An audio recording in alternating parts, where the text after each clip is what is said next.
मासिक पत्रिका, अंक 34, प्रतिलेखन संख्या 23 एवं 24, गति 85 शब्द प्रति मिनट।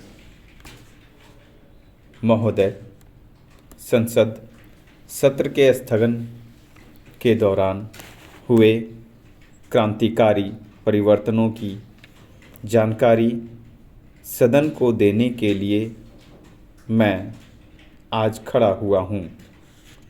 भारत ने 11 मई को सफलतापूर्वक 3 भूमिगत परमाणु परीक्षण किए।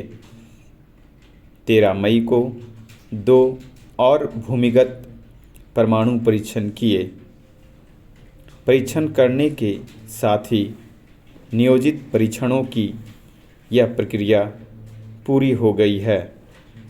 मैं सदन से अनुरोध करूंगा कि वह मेरे साथ उन वैज्ञानिकों, इंजीनियरों और सैनिकों को ढेरों बधाइयाँ दे जिनकी उपलब्धियों ने हम में नए सिरे से राष्ट्रीय सम्मान और आत्मविश्वास भर दिया है। महोदय, मैं अपने इस वक्तव्य के साथ इस अवसर पर सदन के समक्ष एक दस्तावेज भी प्रस्तुत कर रहा हूं, जिसका विषय है भारत की परमाणु नीति का विकास। 1947 में भारत का एक स्वतंत्र देश के रूप में उदय हुआ। दुनिया के देशों के बीच जब उसने अपना सही स्थान प्राप्त करने के कदम उठाए थे, तब परमाणु युग शुरू हो चुका था। हमारे उस समय के नेताओं ने यह महत्वपूर्ण फैसला किया कि भारत आत्मनिर्भरता के रास्ते पर चलेगा। वह अपनी नीतियों और कार्यों में स्वतंत्र रुख अपनाएगा। हमने शीत युद्ध के दौरान को अस्वीकार कर दिया और गुटनिरपेक्षता की कठिन डगर पर चलने का फैसला किया। हमारे नेताओं को यह भी लगा कि परमाणु हथियारों से रहित दुनिया से न केवल भारत की सुरक्षा बढ़ेगी, बल्कि इससे दुनिया के अन्य देशों की भी सुरक्षा बढ़ेगी। इसलिए हमारी विदेश नीति का आधार निशस्त्रीकरण को बनाया गया था और आज भी हमारी विदेश नीति का मूलाधार यही है। पिछले 50 वर्षों में भारत ने सभी प्रकार के परमाणु परीक्षणों पर रोक लगाने के लिए हमेशा पहल की है। आज हम प्रथम प्रधानमंत्री पंडित जवाहरलाल नेहरू की पुण्यतिथि पर उन्हें श्रद्धांजलि अर्पित कर रहे हैं। पंडित नेहरू ने 2 अप्रैल 1954 को लोकसभा को संबोधित करते हुए कहा था, परमाणु रसायन और जैविक ऊर्जा और शक्ति का इस्तेमाल कभी महाविनाश के हथियारों का निर्माण करने के लिए नहीं किया जाना चाहिए। उन्होंने सभी देशों से परमाणु हथियारों के निर्माण पर रोक लगाने तथा तैयार हथियारों को नष्ट करने के लिए विचार विमर्श शुरू करने की अपील की थी। उन्होंने चाहा था कि जब तक ऐसा समझौता नहीं होता, तब तक सभी देश परमाणु परीक्षण करने पर रोक लगाने का एक समझौता कर ले। लेकिन उनके इस आह्वान की ओर किसी ने ध्यान नहीं दिया। महोदय, 1965 में भारत और कुछ गुटनिरपेक्ष देशों ने परमाणु अप्रसार के बारे में एक अंतर्राष्ट्रीय समझौते का विचार दुनिया के सामने रखा।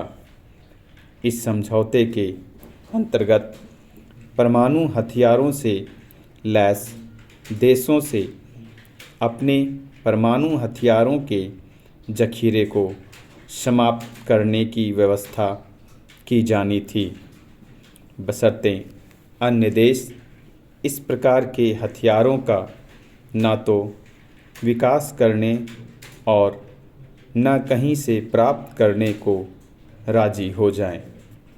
अधिकारों और जिम्मेदारियों के बीच इस सामंजस्य को स्वीकार नहीं किया गया। छठे दशक में हमारी सुरक्षा संबंधी चिंताएं गहराती गईं। दूसरे देशों से हमने अपनी सुरक्षा सुनिश्चित करने की मांग की, लेकिन जिन देशों की ओर हमने देखा वे हमें अपेक्षित आश्वासन दे सकने में सफल नहीं हुए। इसका परिणाम यह हुआ कि हमें यह स्पष्ट करना पड़ा कि हम परमाणु अप्रसार संधि पर हस्ताक्षर नहीं कर सकेंगे। 5 अप्रैल 1968 को लोकसभा में इस मामले पर चर्चा हुई। प्रधानमंत्री स्वर्गीय इंदिरा गांधी ने इस सदन को आश्वासन दिया कि इस मामले में हम पूरी तरह राष्ट्रीय सुरक्षा और अपने हितों को देखते हुए ही कोई फैसला करेंगे। यह एक महत्वपूर्ण मोड़ था और इस सदन ने एक राष्ट्रीय आम सहमति प्रदर्शित करके सरकार के फैसले को और मजबूत कर दिया था। परमाणु अप्रसार संधि पर हस्ताक्षर नहीं करने का हमारा फैसला इन्हीं मूल उद्देश्यों के अनुरूप था।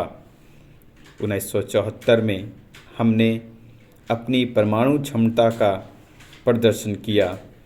उसके बाद की सभी सरकारें उसी फैसले और राष्ट्रीय इच्छा के अनुरूप भारत के परमाणु विकल्प को सुरक्षित रखने के लिए सभी आवश्यक कदम उठाती रही।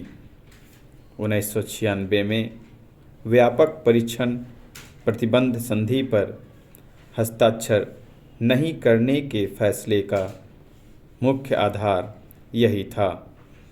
इस फैसले को इस सदन की आम सहमति प्राप्त थी। 8वें और 9वें दशक में हमारे सुरक्षा परिदृश्य में गिरावट आनी शुरू हुई, क्योंकि इस दौरान परमाणु और मिसाइलों का प्रसार हुआ। हमारे पड़ोस में परमाणु हथियार बढ़े और अनेक छोड़ने के अधिक आधुनिक साधन लगाए गए। इसके अलावा भारत को सीमा पार से प्रेरित और पोषित आतंकवाद और अघोषित युद्ध का भी शिकार बनना पड़ा।